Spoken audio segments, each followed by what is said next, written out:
வரஹ்மத்துல்லாஹி வபரகாத்துஹு. இன்றைய சிந்தனைகள் காலை மாலை திக்ர் செய்வதின் சிறப்புகள். நபி ஸல்லல்லாஹு அலைஹி வஸல்லம் அவர்கள் சுப்ஹு தொழுத பின் சூரியன் உதயமாகும் வரை அல்லாஹ்வை திக்ர் செய்து கொண்டு உட்காருவாங்க.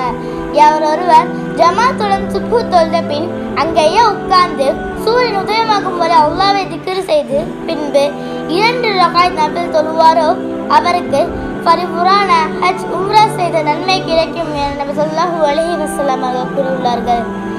அந்த நபி ஸல்லல்லாஹு அலைஹி வஸல்லம் அவர்கள் கூறினார்கள், நான் சுப்ஹு தொழுத பின் சூரியன் உதயமாகும் வரை உட்கார்ந்து சுப்ஹானல்லாஹ், அல்ஹம்துலில்லாஹ், லா இலாஹ இல்லல்லாஹ், அல்லாஹு அக்பர் ஆகிய திக்ர்களை செய்வது இஸ்மாயில் அலைஹிஸ்ஸலாம் அவர்களின் சந்ததியில் இருந்து 2 அடிமைகளை உரிமை விடுவதை விட எனக்கு மிக விருப்பமானதாக இருக்கும்.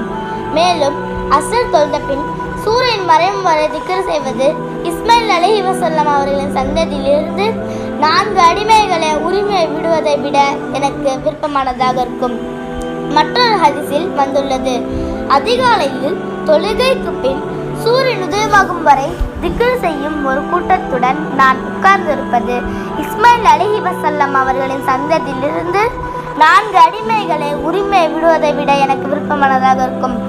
அசர் தொழுத பின் சூரியன் மறையும் வரை திக்ர் செய்யும் கூட்டத்தாருடன் நான் உட்கார்ந்திருப்பது 4 அடிமைகளை உரிமை விடுவதை விட எனக்கு மிக விருப்பமானதாக இருக்கும் என நபி ஸல்லல்லாஹு அலைஹி வஸல்லம் அவர்கள் கூறியுள்ளார்கள். நாம் ஒன்று மட்டும் ஞாபகத்தில் வைத்துக் கொள்ளணும், காலை மாலையில் அல்லாஹ்வை அதிகமாக நினைவு கூறுங்க.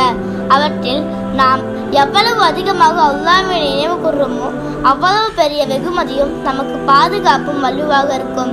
இன்னும் அல்லாஹ் நாம் செய்யக்கூடிய ஒவ்வொரு திக்ருக்கும் எண்ணில் அடங்காத பல சிறப்புகள் வைத்துள்ளான்.